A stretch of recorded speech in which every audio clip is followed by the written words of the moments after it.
Hello and welcome to Mother Tongue, the podcast where modern motherhood meets real life. I'm Marianne, founder, podcast host, and mum of three, and I created this space for all the mums who are juggling it all. From toddlers and tantrums to businesses and burnout, we're talking about what it actually takes to build a life, a career, and a family all at once. Here, you'll hear honest, unfiltered conversations with founders, freelancers, experts, and everyday mums about work, wellness, identity, mental health, relationships, and everything we carry that no one talks about. Hit follow, join our community, We Are Mother Tongue, and tune in for real talk that supports the whole you, because modern motherhood is busy and no one should do it all alone.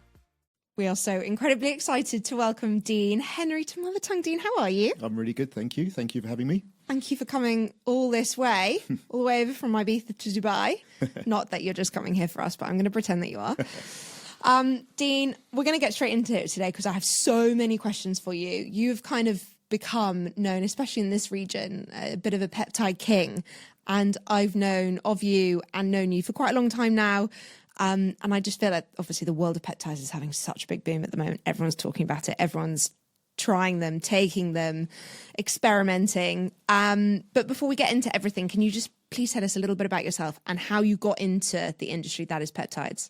Sure, yeah. So studied, I won't go too far back, but did sport at a decent level. Had an ACL injury when I was 15. Had a problem swallowing food from 17 to sort of 27 because my esophagus was closing up, which was basically a stress response. I found out later. Traditional medicine couldn't tell me this, or mainstream medicine couldn't tell me this, but it was basically a stress response from not being able to do sport anymore. Mum and dad going through a divorce. Thought everything was okay, but obviously as a child or a teenager I was suppressing everything. Oh, wow. So that's why I started to study a little bit more about Chinese medicine and understanding stress responses. And then sort of later in life I got to study functional medicine when I opened the bone broth company in Dubai in 2016. Yep. I studied functional medicine around about the same time, then therapeutic nutrition, and then in the background I was always working with peptides to try and perform better, recovery, anti-aging, but couldn't really talk about it then because it was very, very dark then, very dark grey. And then around about 2019 I started to help a lot more people with therapeutic peptides based on my knowledge and understanding that, you know, there was no human studies, even though there were, but not FDA not loads, studies. yeah. Then I set up my first official peptide company in 2020, UK-based company for Europe. That's when I was spending more time in Europe, so I was finding it difficult to get peptides to Europe. So I set up a company just to get peptides in for me, basically. And then we set one up in Dubai, UAE Peptides, in 2022. Since then, I've been appointed in the scientific advisory board member for US company that's listing, a peptide company that's listing in the US, that's acquiring a 503A lab. Also involved in finding a compound pharmacy here in the UAE, which we're establishing at the moment, plus set up the Peptide Academy for training doctors, clinicians, coaches. I've been coaching now for 6 years, and that's really where I've been getting all the anecdotal data from. Yeah. So it's very difficult for loads of doctors and clinicians are using peptides in different regions where they're probably not supposed to be using them, right? I think that's quite obvious. But they can't really talk about it as openly as what I can because I'm not a medical professional. So it's actually worked in my favour in this instance. And because I've got all that anecdotal data, you know, even when I just do 2 coaching days a week now, I'm still doing 20 consultations a week, and you get a lot of anecdotal feedback because the most important part of the consultations is the second call. The first call is these are the peptide guidelines. It's extremely individual. We don't know how you're going to respond until we run it for 4 to 6 weeks, and then we assess and adapt. And doing that over many years, you get a lot of feedback, and that's really where I've luckily got my knowledge from. Yeah, amazing. And then just bring it back to real basics. For people who don't know what a peptide is, what is a peptide? And tagging on to that, why are they having such a moment? There's a few, I'll answer the question in chronological order. So it frustrates me a little bit when I hear people say, what's a peptide? And then people go straight into the science and BPC and all this innovation. Peptides are around long before we were. They're just chains of amino acids, 2 to 50 chains of amino acids. They're found in plants, they're found in food. They were the first signs of life I think when it connected to an RNA molecule or something, that's when life first began. And when we eat steak or any protein, we go from a protein to a polypeptide to a peptide to an amino acid. Okay. There's tens of thousands in peptides in the body, and we just couldn't exist without amino acids, sometimes referred to as small proteins, sometimes referred to as the building blocks of protein. Okay. So that's what peptides are. So peptides, what we're going to discuss today, therapeutic peptides, this is when we take a peptide, which is 2 to 50 chains of amino acids, and that is a signaling molecule. So they, unlike unlike exogenous growth hormone or hormones or HRT or steroids, what they do is they override your biology and suppress your own biology from working itself, which works for many, many people, right? But what peptides are doing, they're working with your biology. So they're like what I always call they're stimulating or triggering the receptor proteins, which are like doorbells to the body. Mm-hmm. So they're bringing the doorbells to work with your biology to optimize the target area. Mm-hmm. And then they leave your body, correct? The half-life is very short. Mm-hmm. That's why there's always a caveat to this, but that's why we don't really see side effects like we would do with steroids, where they're suppressing and stopping your body from working naturally. Yes. These just in and out, ringing the doorbell, running away. We used to call it knockdown ginger in the UK. Which is great. Yeah. And essentially from what you're saying there, they are also quite natural. They've not got loads of other things mixed into them. No, so the raw peptides, even though once they're reconstituted or mixed in injection pens or oral capsules or whatever, they are just amino acids, right? Mm-hmm. So there's 20 amino acids, L amino acids, essential and non-essential. That's all they are. Okay. So I always look at it, I think that some people say there's 21. So let's just say there's 21 slices of bread. Yeah. And then those 21 slices of bread you can modify in a trillion different modifications. Mm-hmm. And that's what peptides are. Okay, interesting. And why do you think they're having such a hype at the moment? So there's lots of people have different views on this. Mine is simply because of GLP-1s, Ozempic, Mounjaro. They're peptide-based drugs. Yeah. And as soon as people understood they were peptides and this is how you take them, when I was doing peptides, I was like, I can't believe you're injecting yourself. And now millions and millions of people are injecting themselves with GLP-1s. Right? Yeah. So, and I think that's just opened up the industry for people to understand that actually peptides are quite safe. So obviously Mounjaro and Ozempic have had so much airtime for such a long time now, and they are peptides in a certain form, but they are not complete peptides, correct? They have been mixed with something else to make them different from a retatrutide, for example, which is a peptide.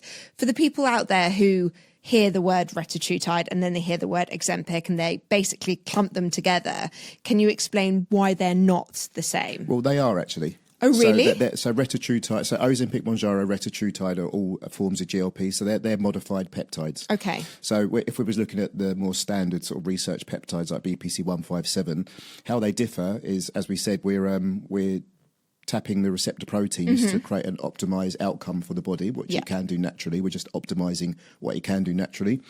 The GLP-1s, just frame it as that, they have been modified to extend the half-life. Okay. So they've had fatty acids added to them. Okay. So they stay in the body for 5 to 7 days. Okay. So if you use a doorbell analogy, again, we're keeping our finger on the doorbell for 5 to 7 days, which sees some sort of attenuation or desensitization, which means that when people are just not being worked with or consulted with properly, they just keep increasing the dose. Right. And that's why we're seeing so many side effects.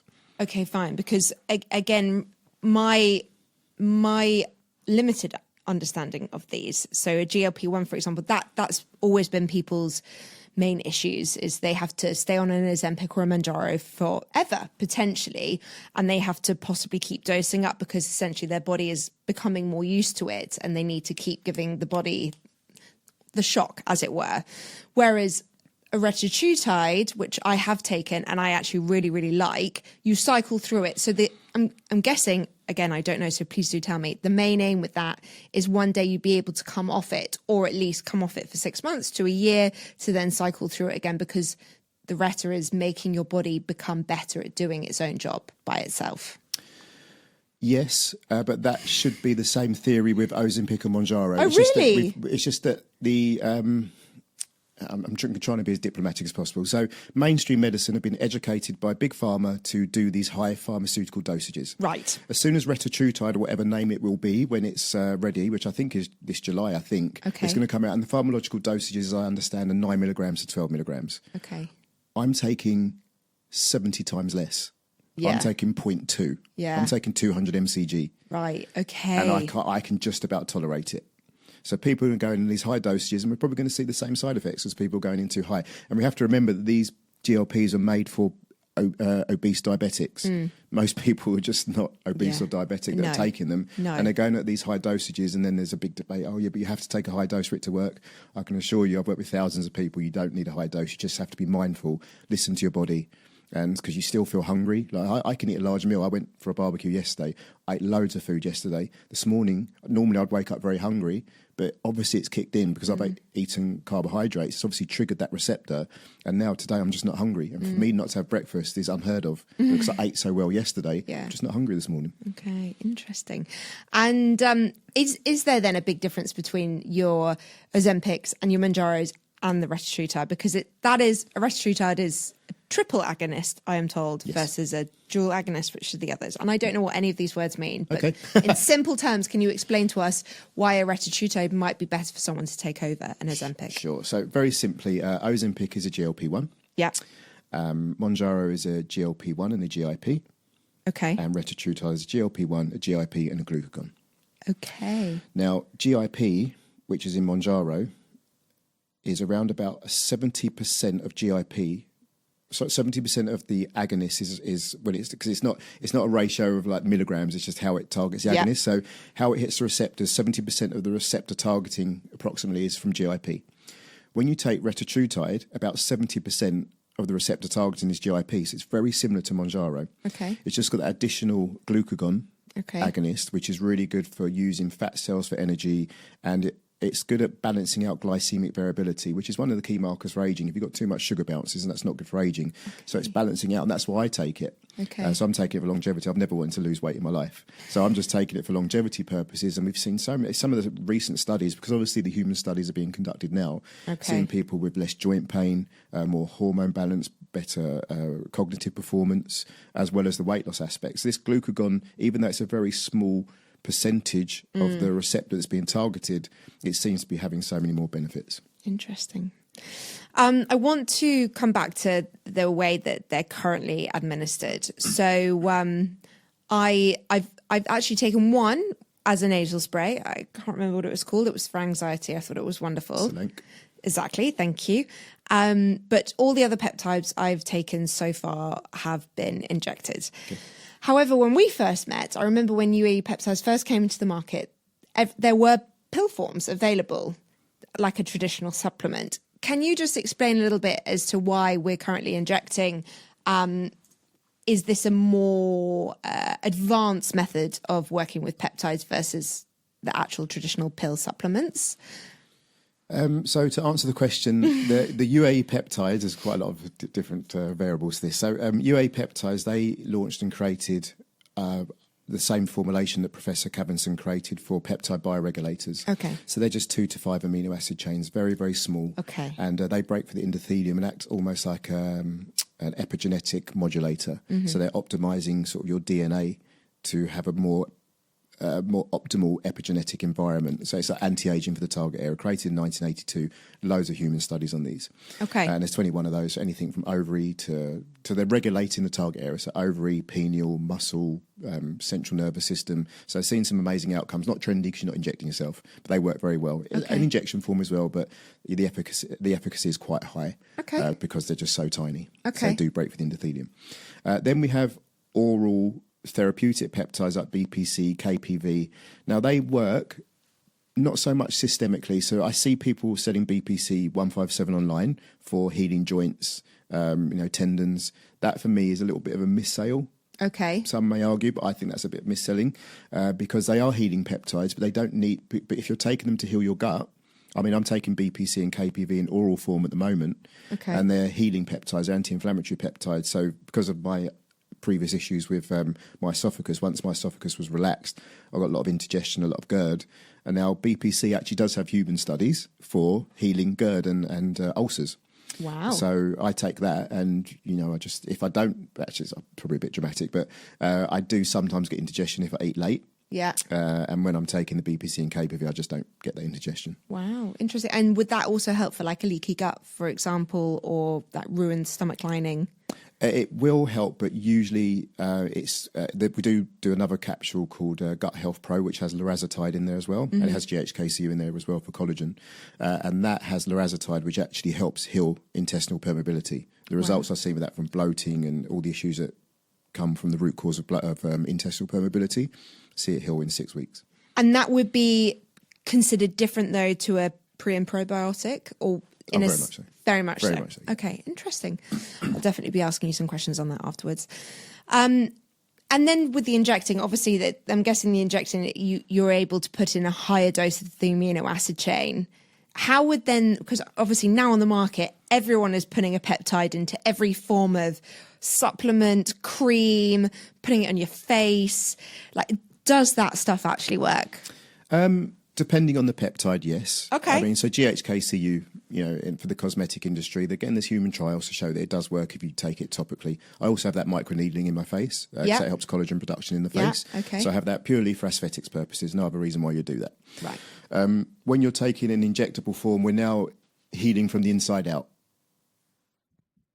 We're now healing from the inside out. So this can act as regulating your inflammatory pathways, start healing your tendons, because your tendons are 90% collagen, and that's more for systemic healing. So if you really want to heal from the inside out, as we should, then that's when we start taking systemic injectable forms of peptides. Okay. And then everything else is quite obvious. If it's topical, then it's going to be for your skin. If Yes. it's microneedling, again, it's going to be for your skin. And there's lots of newer these sort of delivery systems coming out, like sublingual little pouches that you put in your mouth. All these different things are coming out. All I say to people is that they sound great. The efficacy is definitely not going to be as good as taking subcutaneous injection, for sure. You might get some good outcomes. There's lots of technology out there now. But until the 300 million, or it might be more than that, insulin sector moves over to something else, then because insulin's a peptide, and all these millions of diabetics inject themselves every day. If there was another way around that, then I'm sure that industry would be using it. Right. Okay, that's interesting. Some food for thought there, for sure. And then I wanted to just kind of come into things that, like, different peptides that can help for different areas. And I wanted to start with the growth hormones, the growth peptides, because again, at the beginning of the year, I was like, right, I've been reading a lot about them for a long time. I went to see a doctor. I was like, I'm going to start taking a few. And I tried the skin one. I'm going to butcher the name. The copper peptide. GHKCU. Thank you very much. Retta, and then CJC Epirellum. Okay. And the doctor said, yeah, go away and take them, you'll be totally fine. Anyway, I then started doing more of a deep dive into CJC, and then totally freaked myself out, because obviously there are lots of theories out there that if you're putting a growth hormone into your body, if you do have a tumor or something else, it could potentially grow that. Now, I have done research since then and kind of taken myself off the ledge that I was very much on, and leveled out a little bit more. But I would love your expert opinion on this, because there is a lot of noise out there saying, they're good versus they're bad. The growth ones in particular. Okay. So if we look at the science first, so how growth hormones produced in the body. So it starts from the brain, pituitary gland to liver to IGF-1 growth hormone production. So that's your growth hormone secreting naturally. When you first go to bed, the first 3 hours of sleep, you have a lot of sleep, so probably the first 5 hours for you, you are producing growth hormones. That's how your body's naturally pulsing growth hormone when you sleep. When you're 21, or actually when you're 21 to 25, your pulsing of growth hormones are a lot stronger than when you're my age, which is double that. And it drops around about 1% a year. So when you're sleeping, you're just not producing as much growth hormone. So what lots of people do, bodybuilders have been taking them for years, lots of health optimizers do it. They take human growth hormone, so HGH. Now, HGH is overriding your biology. So it's very well known that suppresses your own growth hormone production. It does normally come back if you're sensible, but while you're taking it, you're suppressing your own growth hormone. So now what's happening is you're producing more IGF-1 unnaturally than what the body or the environment can cope with. Yeah. And the thing is, when we're in a homeostasis, when we're younger, if you look at an IGF-1 blood panel, when we're younger, the range for your IGF-1 is extremely high. As you get older, that IGF-1 range reduces. So the older you are, the less IGF-1 you should be producing to be deemed healthy. Mm-hmm. Now, of course, there's some debate around that. So someone like myself who's deemed to be pretty healthy, the ranges they give me on my IGF-1, I know I can go higher than that because I'm just not unwell. I'm not a sick person. No. I feel pretty healthy. So I don't want my IGF-1 to be what they suggest should be my range for IGF-1. I want to be at least sort of 10 years younger. So I go over that range and I see it. I take my growth hormone secretagogues excuse me, my IGF-1 increases a little bit, very, very safe levels. 6 weeks off, I have another test, you can just see it's dropped a little bit, but the base level was a little bit higher than what it was before. And that's where I want to be. When your growth hormone is optimal or higher, you are sleeping better, you are growing muscle easier, you're burning fat, you have more energy, and for people with hair looks good as well. So these are all the positive outcomes. Now, if you was taking synthetic growth hormone that's overriding your biology and you're taking too much of it and overdosing and you've got any tumours in there, then the IGF-1 growth hormone will grow that tumour more quickly than what it would have done naturally in an unhealthy environment. Because we're working with growth hormone secretagogues, it's working with that natural biological system, so it's starting at the beginning and it's just optimising your IGF-1. Yeah. I'm not saying it's not possible. Mm-hmm. Anything is possible. If you're very unhealthy, you've got a tumour there and you're taking too much and you're not cycling it correctly, then I'm sure that would happen. All I can say is I've been working with it for 9 years. I've worked with probably 6 patients that are in remission, and they've worked with these peptides. Some of them a lot more than what I said they should as well, or advised them to do. Obviously consulting with a healthcare professional, etc. And none of them have had the cancer come back. Okay. And it's anecdotal, right? A lot of what we're discussing is anecdotal. There's going to be people sitting on one side saying, well, if we haven't got these randomised human trials, we shouldn't be talking about it. I'm just talking about what I've experienced with thousands of people over 11 years. Okay, and why is it when you're taking these growth hormones, so that's tesamorelin and CJC epirelin, they're the main two? So 3. So tesamorelin. Yeah. CJC 1295 and ipamorelin. Okay, fine. Why is it so important to strength train whilst we're taking these? Because, well, it depends on your objective. So it's what we're trying to enhance. So if you want to lose weight and you're in a calorie deficit and you're running marathons or whatever these crazy people do, then it's just going to enhance. You're going to lose weight more quickly. If you're going to the gym and your objective is to build muscle, then all it's doing is enhancing what you can do naturally. Fine. When you went to the gym at 21, I used to do 10 press-ups and I'd give a big chest. At 50, it takes a lot harder. So I have to work a lot harder. So taking the growth hormone secretagogue is just optimising that. So I'm eating enough protein, I'm doing strength training, muscle development is going to be a lot easier than if I wasn't doing it. And for these growth peptides, would you suggest definitely speaking to a medical expert or someone like yourself pre-taking them, just to know what Absolutely, to get the guidelines correct, understand the protocols, understand the cycles. I know people that have worked with doctors and also just done their own sort of chat GPT sort of dive, even consulting with me, then stopped listening to me because they felt so good. They got 6 packs, they wanted 8 packs, and it's just all aesthetics. Got very excited, and they just carried on taking it, and they didn't stop, and they went into anaphylactic shock. So, it's important. Yeah, I've never seen it in any of my cycles. Most people would argue, particularly people, healthcare professionals have been working with peptides for a very long time. They say my approach is too conservative. My objective has always been to take as less as possible to get the best outcome without side effects. Yeah, and I've been quite comfortable with that for a long time. Great. This is what we like, though. We don't need to push the boundaries. No. And I wanted to move on to NAD because, again, I know you can take that in peptide form. I've actually not tried that yet, but there is a lot of NAD products on the market, and I've listened to a lot of different conflicting evidence about, do they work in supplement form? Do they work if you take it through an IV drip versus taking it as a peptide? Can you just talk a little bit about the NAD landscape? And if we want to take NAD and actually have it work, what are our options? Okay, so I'm going to go back to your first point. You said take it as a peptide. It's not a peptide, and it can't be taken as a peptide. Okay, so it's very different. It has no amino acids whatsoever. It does act as a signaling molecule, sort of, after it goes through a few different scientific processes in the body, physiological, and then it turns into sort of a signaling molecule, but definitely not a peptide. My speciality is peptides, not NAD. Okay. But I do understand NAD to a degree. What I've seen over the years is a couple of things. Could be through luck, but what I've seen is when people take in subcutaneous, like they would take peptides, NAD, microdosing over a 4 to 8 week period, and then do an IV, that seems to work. So it's almost like they've built up a stronger base level, and then it works. People taking high doses of NAD normally feel some sort of nausea, some sort of palpitations. That probably means their oxidative stress levels are too high, so they probably shouldn't take it. There's also some recent studies that I haven't been through in detail yet myself, where there's a genetic disposition where only certain people with a certain DNA can where NAD will actually work. Oh wow! In my opinion, it's completely oversold. And I think people just need to understand it a lot more. First, it's not a peptide. That's the first thing to understand. Yeah. And then secondly, I would say it's 50-50. And is there a peptide that is similar to NAD that you take or have taken? I'd probably say the mitochondria-derived peptides, so for cellular energy, SS31 and MOTS. Okay. Interesting. Sleep and recovery. What are we taking for sleep and recovery? Whatever you're taking for sleep. I mean, yeah, but this is, as I said, this is not necessarily good. I feel like I'm sleeping loads and I still feel tired. So maybe there's something on the other side that I need to work on. Okay, so there's a few different ways to look at this. So firstly, if we look at something like epitalon, this is one of the bioregulators. So this was one of the first ones created by Professor Cavinson, or General Cavinson at the time, in 1982 to slow down premature aging for cosmonauts and submariners.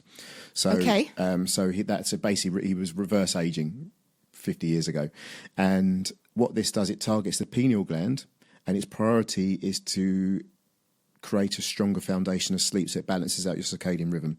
So anyone that takes epitalon, generally they just sleep better. So, and it's a 20-day protocol that I discussed. I met General Cavinson, or Professor Cavinson, and the protocol we discussed was 20 days on, 6 months off, 20 days on, 6 months off. Oh, and actually I've been running that protocol pretty much, not as consistently as I should, for 11 years. It was the first one I ever did. It said it reversed aging. Well, I'm not going to do that. Right? So I want to get that one. So I've been running that for around about 11 years. And that just helps with deeper sleep. In fact, when you first do it, I would say that there is a side effect, and that is you are very tired. Because everyone starts to sleep like you, and they feel very tired, and they're just not used to it, and you just feel sometimes you need to take a bit of a siesta, during the day because you're so tired. So that's more of a foundation aspect, and that's balancing your circadian rhythm, which of course is a good foundation. Then we have delta sleep-inducing peptide. That's a nasal spray, and that is trying to regulate your cortisol production. So even though it's delta sleep and people take it to sleep, that's almost like the end outcome. What it's trying to do is regulate your cortisol. So that's quite a good one, and people take that sort of 3 times a week, 30 minutes before bed. I take it when I travel. I forgot it this time actually, but I take it when I travel usually, and because I don't really sleep very well in hotels, so I take that before bed every night in a hotel, and then I won't take it again until I travel next time. People use it in different ways. There are protocols, as I say, to take it 3 times a week, and I've built that protocol like that over the years because what I'm trying to do is avoid habitual reliability on taking a spray, because what happens then psychologically, you think I can't sleep unless I keep taking it. Yes. So I do this 12 times a month. 12 times a month maximum, and that really reverts back to sort of the oxytocin protocols that I was given many years ago, and it was the same thing. Don't keep taking it. You can rely on that to get your dopamine production. So, just through my own anecdotal research and practicing it, 3 times a week, 12 times a month was how I was trained to do oxytocin. So that's how I do DSIP. And then finally, the one that you looked at, Selank. So you can take that in the morning or in the evening. I see that as very close to being like an adaptogen. Take it in the morning, it gives you that calm focus, reduces anxiety. Take it 30 minutes before bed, gets rid of that noise that you've got, that some people have where they just can't sleep because they've got that noise. And it seems to calm the noise down and help them sleep better. So they're the 3 key peptides. And you mentioned cortisol then. I feel like my cortisol might be totally out of whack, hence why I really struggle to get up in the morning, even though I've had plenty of sleep. Is there a peptide out there that helps balance out your cortisol levels? Because I know mum's cortisol is just totally out of whack. Raising young children will do that to you. Yeah, absolutely. It definitely will, yes. So I did a presentation to, I think it was 22 perimenopause mums a few weeks ago, and that was interesting. And DSIP and the adrenal bioregulator, because adrenal will help balance out your cortisol. So those 2 are really good for that. Okay, I'm going to take note of that. Energy and stress. So Selenk helps with kind of anxiety. I guess it can also maybe help with stress. Are there any others that support energy levels and balancing stress, or reducing stress, we should say? Yeah, so I think it's probably 2 different objectives. So Selenk, actually, as you say, Selenk sort of fits into both categories because it gives you that calm focus if you take it in the morning. Take a couple of sprays in the morning, it seems to give you that calm focus. And helps with stress balancing. The central nervous system bioregulator is also good for that. Also been studied for Alzheimer's and neurological diseases. So I really like the central nervous system bioregulator. I take that when I'm training hard. It helps me reduce the oxidative stress. I can train harder again the next day. Yeah. I take 1 day on, 1 day off now. I'm old, but I used to train every day. So it helps balance that out. For energy, SS31, recently approved by the FDA for mitochondrial dysfunction. So that targets the cardiolipin of the mitochondria. Mitochondria is in every cell in the body producing ATP energy production, also very dense behind the eyes and the brain, so you get a lot of good cognitive performance as well. And SS31 targets the cardiolipin of the mitochondria, which is like the scaffolding for your mitochondria. So you're building a stronger foundation for any other mitochondria sort of targeted peptides that you might want to take. And for me, SS31 is enough. I just get such good energy from that. I take 2 to 5 milligrams. I don't tend to run these for any longer than 2 to 4 weeks, maximum 3 to 4 times a year. You have to really pulse mitochondria peptides because they sit on the mitochondria. It's in every cell in the body, and people take too much of these because they feel so good. There are other, not SS31, but MOTC is another one where we see anaphylactic shock because people just get so excited about their energy they don't pulse it correctly. They take it like normal peptides. SS31, MOTC for energy, oxidative stress. Okay. And we've talked a little bit about strength and muscle growth. What about the recovery, injury recovery, or just quick recovery in general? Are there anything else to add to that kind of stack? For sure. BPC 157, the most popular peptide by far. Okay. If we say that retatrutide is not a peptide for this conversation, then BPC 157 is number one by a long shot. Been studied for 35 years. Human trials, even though people say there hasn't been, but there's been human trials since 2011, 2012, mainly for ulcers, not for the reasons that we're discussing, but we take it systemically and we just recover better.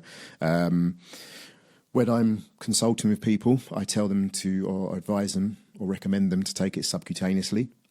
Because it has that systemic effect. When you say that for basic people, not basic people, but people don't understand what you're saying, like myself mostly, what does that mean? When you take it like insulin, inject it into the fat. When you inject it. Okay, great. So that's subcutaneous fat. So you inject it into that and then it systemically goes into the bloodstream and looks for things to fix in the body. So, and when you're so many people, high rocks athletes, CrossFit, everybody, when they take BPC, they can just train harder and recover more quickly. I cycle BPC quite frequently. Normally, again, at my age, you get quite a few injuries. So I would never suggest or recommend anyone to inject anywhere other than their subcutaneous fat. But I do inject it locally. So if, for instance, if I've got a bicep tendon, then I know where to inject it because I've consulted with people that know where to do it. Yes. So I'll inject it directly into my bicep. Okay. The problem when you start injecting anywhere other than the subcutaneous area, there's veins, there's things to. You just got to be very, very careful. So I'd never suggest anyone to do that. But we're linked to. There's someone here now that works under our group in Sweden and in the UAE, and he uses peptides under ultrasound with long needles. So if you've got an injury, he will inject it using the ultrasound into the tendon or the muscle, and then it stays localized. It's probably 15 times the dose that you do subcutaneous, but it goes in there and it repairs. Wow. And so do you need to be, can you take this without actually having an injury? It can just help for general recovery of everything. For sure. Yeah. Very, very, very common for that purpose. I see. I haven't tried this yet. This is one to add to the list, possibly.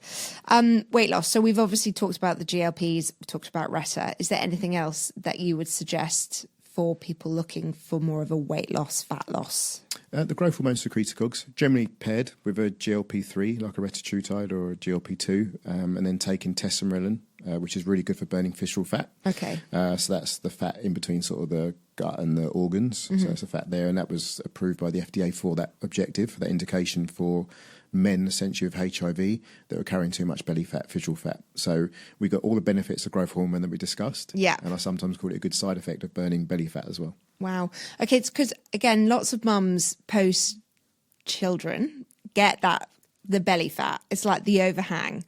And I just think it's, for most of us anyway, it's just part and parcel of making children. So would it help that area? It can. There's levels to this, right? So, sure. If you just got a little bit of overhang and, then it's definitely going to, there's no downside really in reason if you do it properly that it's just going to burn the visceral fat and sort of reduce that sort of hard feeling.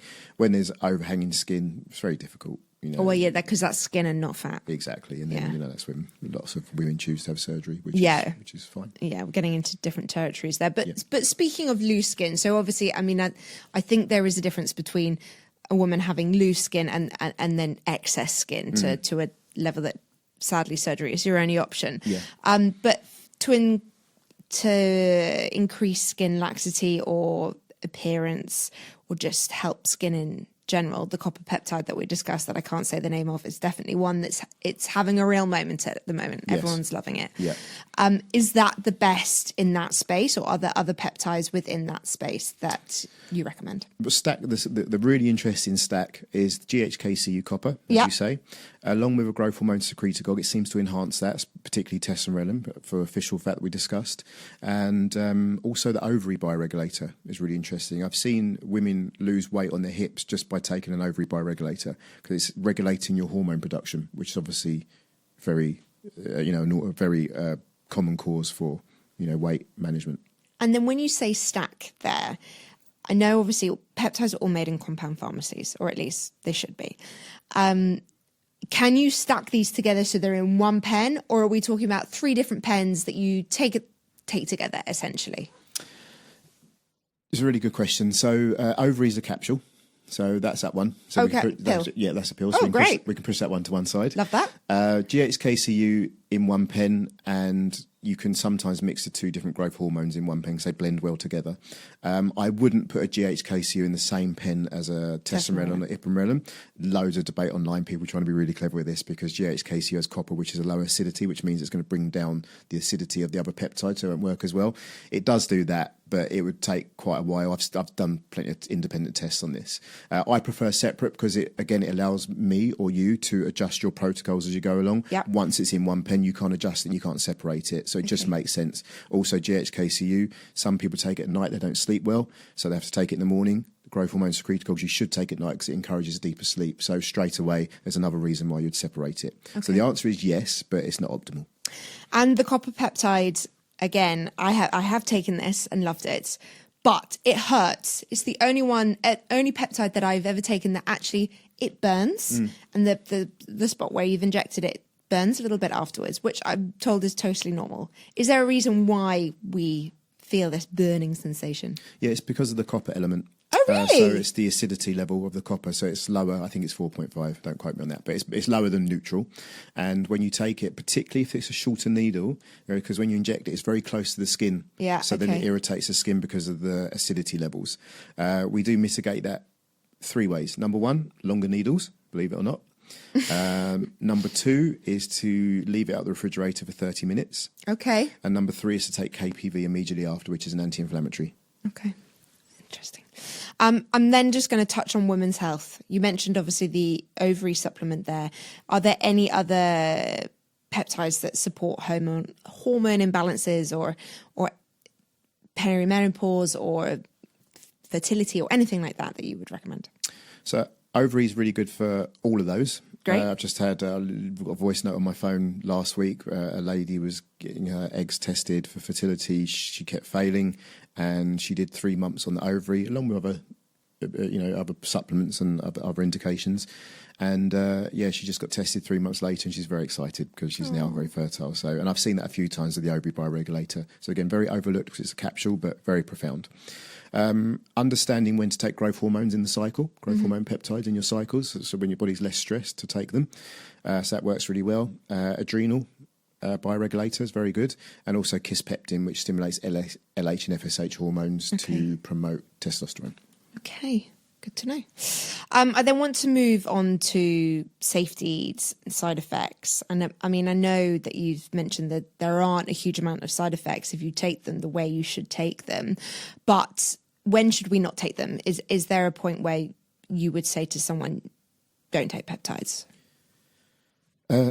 So, I mean, it's quite general. Obviously, as I said, I've probably worked for around about 70 peptides. So, there's some certain peptides you shouldn't take depending on, the environment. But in general, I say, look, if you're not a healthy person and you're unwell and you're looking to take peptides to get well, then that's when we really need to start looking at blood data, hormone, gut health, liver, kidney, just to see everything is balanced and optimized. And if it's not, there could be a peptide for that specific reason. We'd focus on that first, get you to a more optimal state, and then the peptides are going to be safer for you. So it's really about having a homeostatic environment for these peptides to work optimally. The more optimal you are, the better outcome you're going to get with the peptides.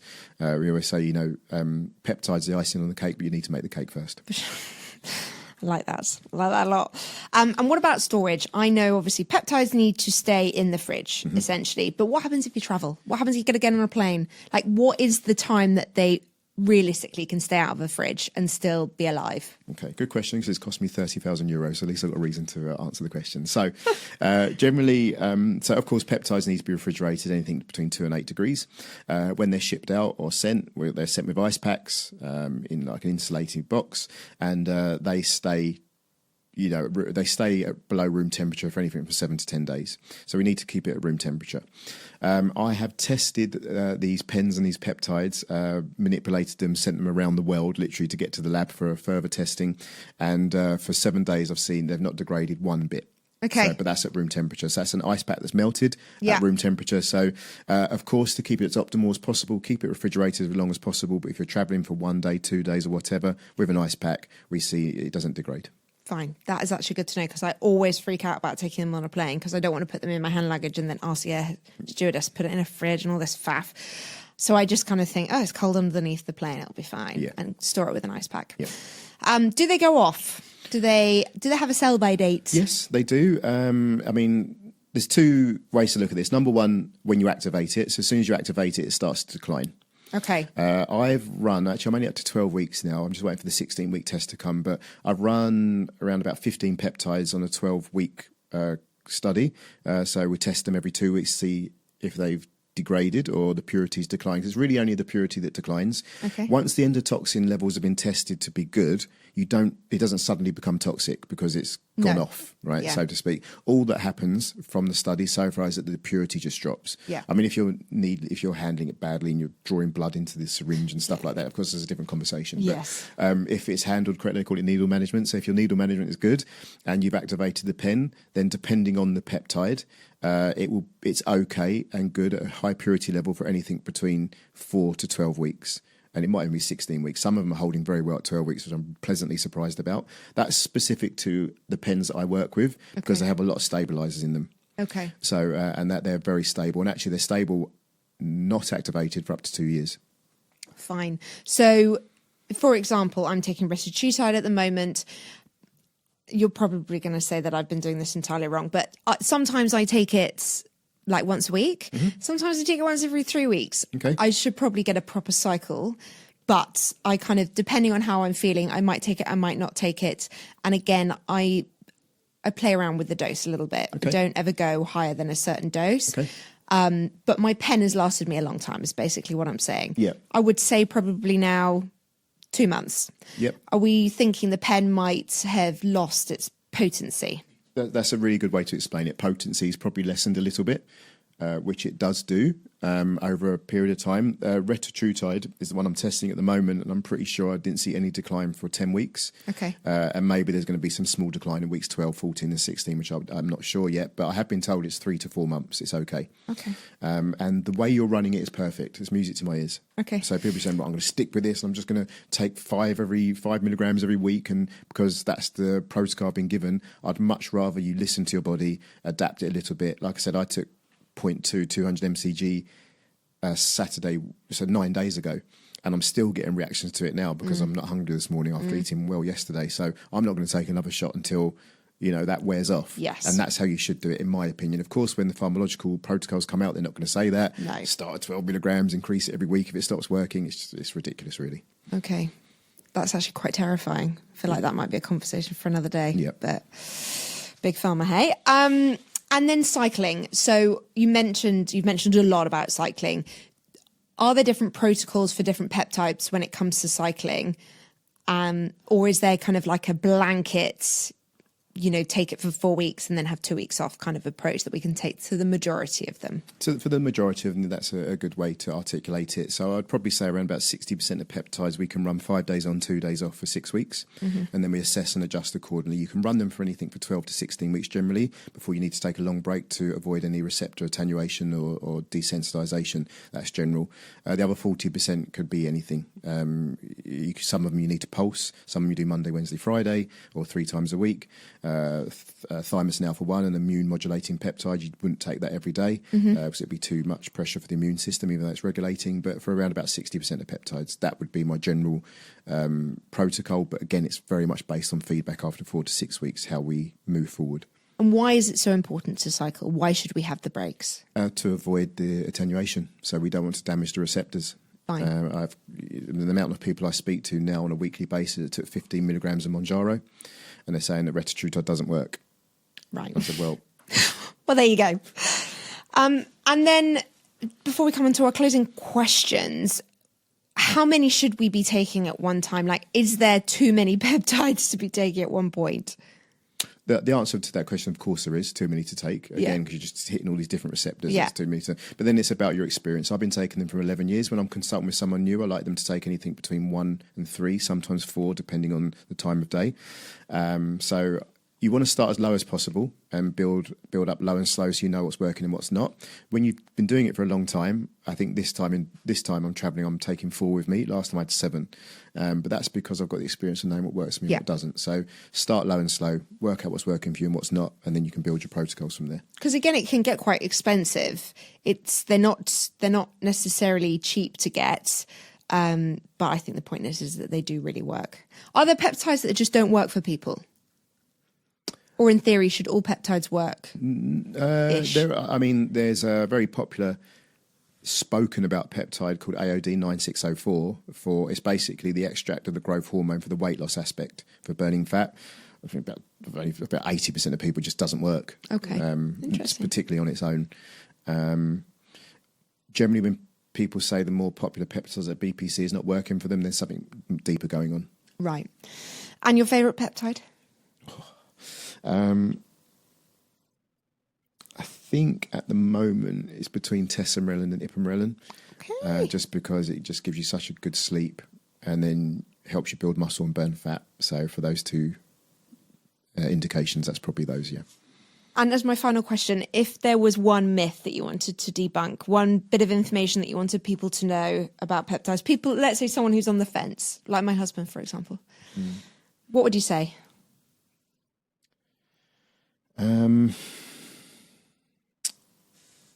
I guess,